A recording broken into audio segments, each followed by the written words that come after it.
My family has a pattern, a deep-seated favoritism that left me in the shadows. My younger sister, Lily, has always been the apple of my parents' eyes.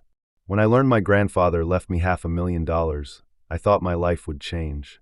Instead, my parents decided I didn't deserve it, and they were going to give it all to her. This started early. My earliest memories are of her being the cherished one. When I was 5 and she was 2, her birthday was a circus. Professional entertainers, an inflatable castle, a mobile zoo. My birthday that year? A store-bought cake and a quiet dinner. That set the tone for everything. The differences just got bigger over time. Lily always had the newest gadgets, the trendiest clothes, and all of my parents' attention. I remember being 10 and saving my allowance for months to buy a new bike. When Lily saw it, she threw a tantrum. She wanted one too. Did my parents teach her about patience? About earning things? No. They went out and bought her a bike that was even better than mine. School was no different. My parents were at every single one of Lily's events. Mine were an afterthought. In 4th grade, I got the lead role in the school play. I rehearsed for weeks. I was so excited. The night of the performance, they showed up an hour late. They missed my big moment. Why? Because Lily claimed she felt unwell. Turns out she was fine. They just lost track of time catering to her. My achievements meant nothing. I was on the math team. I got straight A's. I won 1st place in a regional science competition. They barely said a word. But when Lily managed to get a B+ in her worst subject, they threw a celebratory dinner and bought her a new phone. High school was the worst. I pushed myself, hoping to finally get their approval. A 4.0 GPA. Editor of the school paper. Captain of the debate team.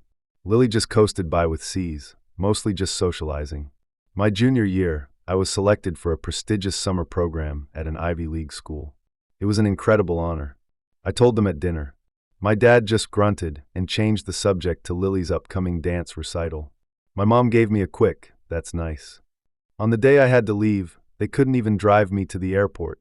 Her recital was more important. A friend's parents had to take me. The college application process was just another slap in the face. I poured months into my essays. I excelled in everything. I got into several top-tier schools with a huge scholarship to my dream university. Their response? "That's good, but don't get cocky," my dad said. My mom added, "Just don't forget about us when you're making it big." But when Lily barely graduated high school and decided not to go to college, they praised her for knowing herself. They bought her a car as a graduation present. They never did anything like that for me. Real quick, if you know what it's like to be undervalued, hit that subscribe button. You're going to want to see how this ends. The emotional toll was heavy. I dealt with anxiety and depression through my teens and early 20s. Therapy in college finally helped me see that their behavior wasn't my fault. I had to learn to build my own self-worth. Despite them, I built a good life. I graduated with honors, landed a great job in finance, and bought my own house by 27. I'm proud of what I've done, even if they aren't. And that brings us to now. My grandfather, my dad's father, passed away recently. He was a self-made man, and he left behind a large estate. In his will, he divided everything equally among his grandchildren.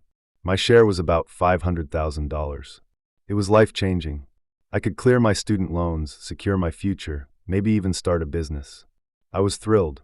But when the will was read, my parents were visibly angry. They pulled me aside. They said it was unfair for me to get an equal share. Their argument was that Lily needed the money more. She was living in their basement, working part-time at a cafe. She was struggling. I was stunned. I calmly told them it was Grandpa's decision, not theirs. But they kept pushing. They told me to do the right thing and hand my entire share over to Lily. When I refused, they exploded. They called me selfish, ungrateful. They started listing every tiny thing they'd ever done for me. Medically necessary braces, basic school supplies, as if those were grand gestures. They conveniently forgot the car they bought Lily, her endless shopping sprees, their constant financial support for a 25-year-old woman. The situation got worse fast. My dad was the executor of the will. He decided to take matters into his own hands. He announced he would interpret Grandpa's wishes and give my entire share to Lily. He claimed Grandpa would have wanted it this way if he'd known our unique circumstances. I was devastated. It wasn't just illegal.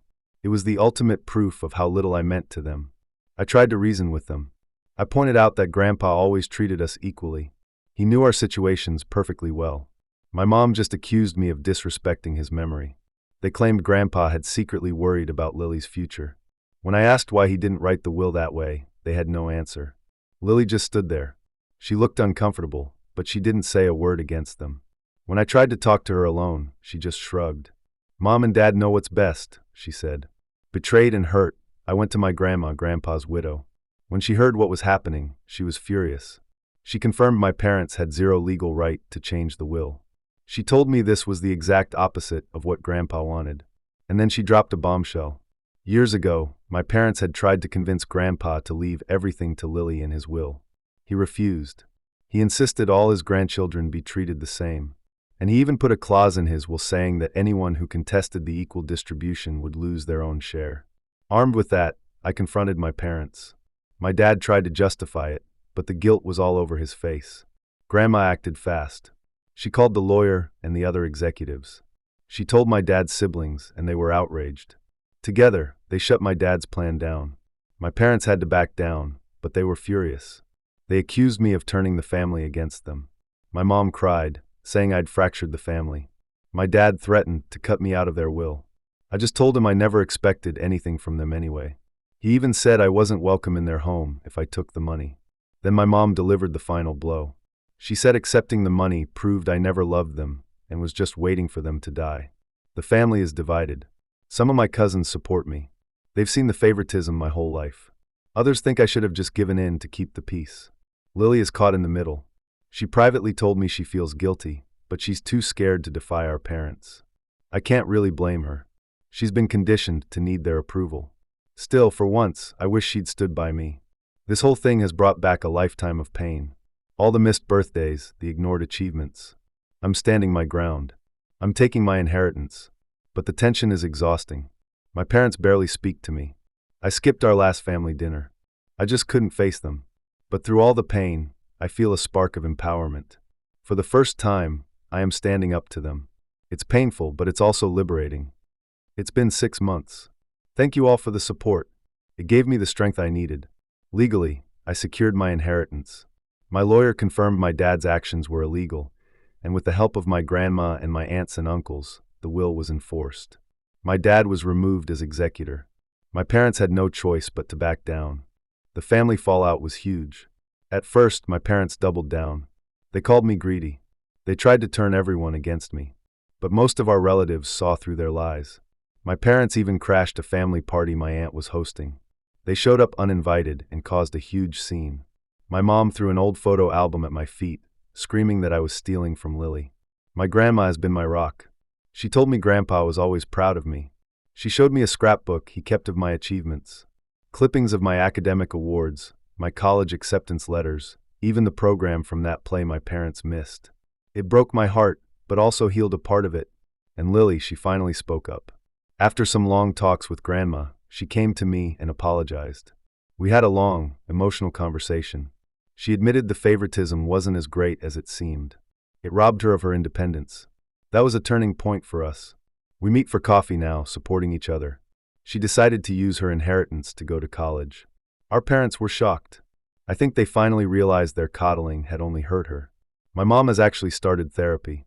She's made small steps toward making things right, even acknowledging how unfair she was. The conversations are hard, but I'm cautiously optimistic. My dad, however, is a different story. He's completely unapologetic. He's distant with both me and Lily, still threatening to disown us. It hurts, but we're standing firm. I'm learning to let go of trying to change him. I've used my inheritance to pay off my loans and build an investment portfolio. This whole experience has reshaped my life. I'm even thinking about going back to school to become a family therapist. My bond with Lily is growing stronger every day. We have a siblings' day, once a month, just to rebuild our relationship on our own terms. This journey taught me the real meaning of family. Sometimes, the family you choose is better than the one you're born into. I've learned to set boundaries and prioritize my own mental health. Standing up for yourself is okay, even if it causes a storm. Your worth is never defined by how your family treats you. The road isn't easy, but for the first time in years, I'm confident and excited about the future. So, what do you think? Was standing my ground worth fracturing my family, or should I have given up the money just to keep the peace? Let me know your thoughts in the comments below, and don't forget to subscribe for more stories.